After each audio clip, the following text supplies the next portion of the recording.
The Arizona desert didn't wake up so much as it unfolded. The early gold light spilled down the sides of the canyon walls like paint, warming the old Turner Ranch while the rest of the world still slept. Jace Hale had grown used to that rhythm. The quiet breath of dawn, the creak of the stable doors, the soft nicker of the horses waking with him. Out here, silence wasn't emptiness. It was a companion. Even so, the ranch felt heavier than usual that morning, like it was waiting for something. Jace wiped dust off his hands after checking the water troughs, pushing the brim of his hat back as he surveyed the land. His father used to say the desert could sense things before people could. Sometimes Jace believed that. Sometimes he didn't. But today, he couldn't shake the feeling something was about to change. He heard gravel crunching before he saw it. Slow, hesitant, like whoever was approaching wasn't sure if they should. Jace turned toward the long dirt road that wound through the open field, expecting maybe a delivery truck or a lost traveler. Instead, an old forest green pickup rolled into view, sunlight glinting off the windshield. Jace froze. Only one person he knew drove that truck. The engine cut off, dust settling around the tires like a curtain dropping. After a long breath, the driver's door opened, and Cal Turner stepped out. Older, sharper around the jaw, broader through the shoulders. His hair sun-streaked, his clothes dusty like he'd been driving for hours. Jace's stomach dropped, not in fear but in the kind of shock that steals all your words. Cal swallowed hard, his eyes lingering on Jace like he wasn't sure if he was welcome. "Hey," he finally said, voice deeper, uncertain. Not a boy's voice anymore. Jace cleared his throat.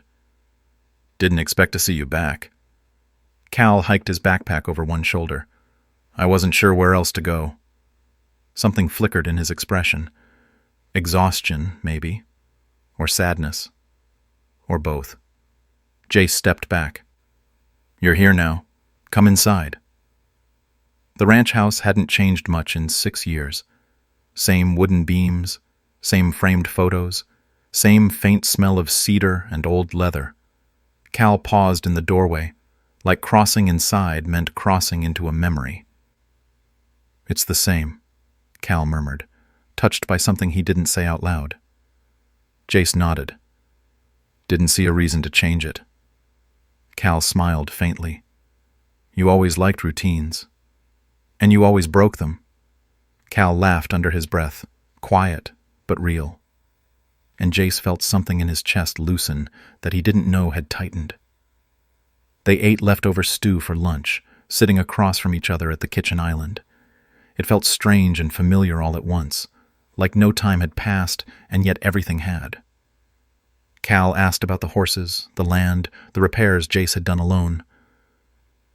"You ever think about selling?" Cal asked softly. "No." Jace stirred his food. "This place is home." Cal's gaze softened in a way that made Jace look away. "Yeah," Cal whispered. "I get that." Jace woke the next morning before dawn, but Cal was already outside on the porch, barefoot, wrapped in a blanket, watching the horizon color itself gold. "You're up early," Jace said.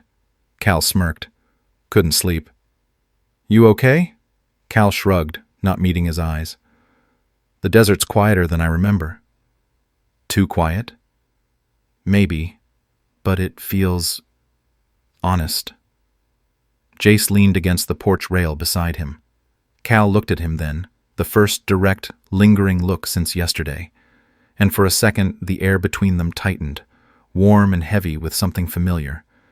Jace broke eye contact first. He always did. They settled into a rhythm over the next few days. Cal helped with chores, even when he messed up, even when he dropped tools, even when he laughed at himself and made Jace laugh too. The horses warmed to him immediately. The land seemed to welcome him back. Even the barn felt lighter when he was inside it. But beneath the jokes and the easy smiles, Cal carried something heavy. Jace noticed. He just didn't ask. Yet. One afternoon, while checking the fence line along the canyon ridge, Cal finally spoke. My family wanted me home this summer, he said quietly. Jace glanced at him. But you didn't go. Didn't want to. Why not? Cal's jaw tightened. It doesn't feel like home anymore. Jace slowed his steps. Then why come here? Cal turned toward him, eyes sharp with honesty that cut deeper than any confession. Because this place does. Jace felt that, more than he should have. But he didn't say anything. Cal didn't push. A storm rolled in the next evening, the sky cracking open with thunder like the desert was exhaling. Jace and Cal sprinted across the yard, laughing breathlessly as rain drenched their clothes. Cal grabbed the barn door, slipping slightly, and Jace caught his arm out of instinct. Their bodies collided. Wet clothes, warm breath, wide eyes. For one suspended second, the world stopped. Cal's gaze dropped to Jace's lips. Barely, but enough for Jace to feel it. Enough for Jace's breath to hitch. Then Cal stepped back. Too quickly. Like touching Jace burned. Jace pretended he didn't notice. Cal pretended he hadn't done it. Neither did a very good job. Later, when the storm settled into steady rain, Jace found Cal sitting alone in the hayloft, leaning back against a wooden pillar, knees bent, hair dripping slightly. "You hiding?" Jace asked gently. Cal looked up with tired eyes. "Maybe." Jace climbed the ladder, settling across from him, leaving a respectful gap. Cal exhaled shakily. "My folks think I should go back. Finish things. Fix things." "You don't want to?" "I don't even know who I'm supposed to be anymore." Jace studied him a long moment. "You don't have to know everything right now." Cal swallowed. "When I'm here, I feel like myself. Or like I could be." Jace felt heat crawl up his spine. Cal's voice lowered. "You feel it too, right?" The question hit like lightning. The silence that followed was heavy, fragile, charged. Jace opened his mouth. But the rumble of a vehicle interrupted them. Cal stiffened instantly. Jace moved to the loft window and saw a white SUV pulling into the driveway. Cal closed his eyes. "No, not now." Jace climbed down the ladder. "Your family?" Cal hesitated, then nodded once. Jace's chest tightened. Outside, a figure stepped out of the SUV, calling Cal's name. Cal whispered, voice breaking, "Jace, I don't want to go." The storm clouds still clung low over the canyon, trapping the humidity in the air like a breath held too long. The white SUV sat in the driveway like an unwanted guest, its engine ticking as it cooled. Cal stood frozen at the barn door, his shoulders tense, jaw tight, the soft glow of the loft lights outlining him like a portrait of someone afraid of being pulled back into a life he no longer wanted. Jace stepped beside him, not touching, but close enough for Cal to feel. "Cal?" The voice called again, older, stern, familiar. His father. Cal closed his eyes briefly, lashes trembling. "I'm not ready." "You don't have to be," Jace said quietly, "but you should breathe." Cal let out a shaky exhale. "I don't know what to say to him." "Whatever's true." Cal glanced at Jace, eyes wide with something between fear and longing. "That's exactly the problem." The barn door creaked as Cal pushed it open. Rain still slid off the edge of the tin roof, forming a curtain of silver between them and the world waiting outside. Cal stepped into it slowly, like every raindrop was pushing him backward. Jace followed. Cal's father stood near the SUV, arms crossed, posture stiff. His expression flickered between anger, relief, and disappointment, none of which Cal seemed ready for. "Calvin," his father said sharply, "we've been calling you." Cal flinched at the name. He'd always hated it. Jace noticed. "I needed space," Cal said. "Space?" His father scoffed. "Running off here without a word is irresponsible." Cal straightened slightly. "I'm not a kid anymore. You're still part of this family. We expected better." Cal's breath stuttered, and Jace felt something in his chest twist. He recognized that look. Years of trying to be enough, never quite succeeding. Cal's father continued, voice rising. You left commitments unfinished. You left us worried sick. You left— Stop, Cal said suddenly, voice low but steady. His father blinked. Excuse me? Cal swallowed hard. Rain dripped from his hair to his jaw. I needed time to think. Time away from expectations, away from pressure, away from everything. His father stared at him, shocked into silence. For the first time, Cal didn't look away, didn't shrink, didn't apologize. He looked strong and alone. Jace stepped forward, not speaking, just standing near enough that Cal could feel him there, steady, grounded, real. Cal's father noticed. You've been staying here? Cal hesitated for only a second. Yes. His father's eyes narrowed. This place is a distraction. You need direction, Cal, not old memories. Maybe memories are the only honest things I have left, Cal said quietly. The words stunned even Jace. Cal's father looked between them, jaw clenching, about to argue. But then something shifted in his face. Exhaustion, resignation, a flicker of sadness. Come home, he said. We'll fix everything. Together. Cal stared at the wet ground. He didn't answer. Please, his father added, softer this time. Cal inhaled sharply, torn between two worlds. Finally, he whispered, I just need one night. His father hesitated, then nodded stiffly. I'll come back in the morning. He climbed into the SUV, the door shutting with a thud that echoed across the ranch. The engine rumbled, headlights cutting through the dusk before disappearing down the long dirt road. The moment the taillights vanished, Cal's shoulders collapsed. He breathed out like he'd been holding the air in his lungs for weeks, and Jace stepped closer without thinking. You okay? He asked softly. Cal let out a humorless laugh. I don't even know what that means right now. You don't have to know. Cal turned toward him, eyes glassy, tired, storm-bright. I didn't want to leave. I know.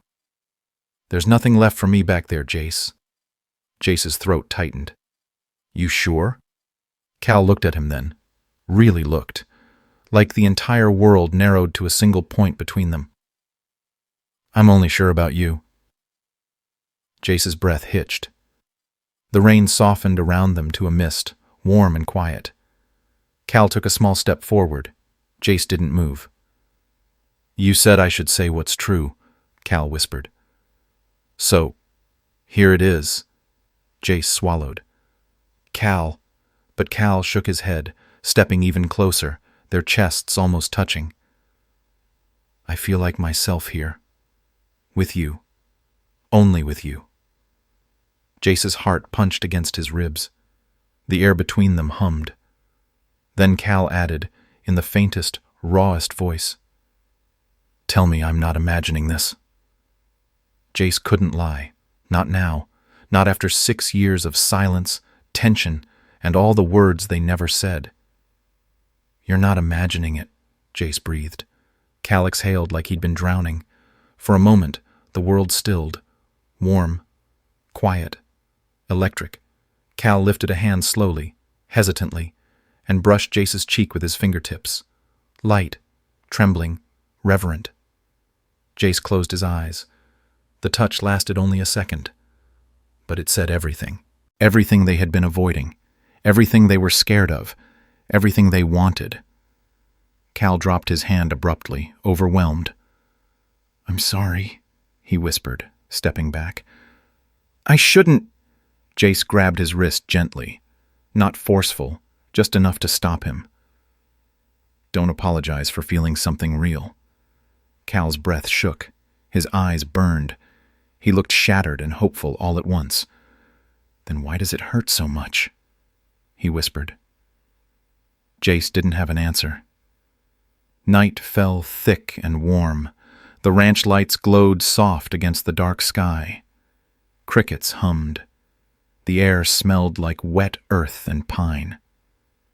Cal sat on the porch steps, staring into the canyon shadows. His knees were drawn up, arms wrapped loosely around them, like he was bracing against a storm no one could see. Jace approached quietly, offering a mug of tea. Cal didn't speak until he took a sip. "I don't want to leave in the morning." "You don't have to decide tonight." Cal set the mug down and rubbed his face. "My dad thinks he can fix things. But I'm not broken.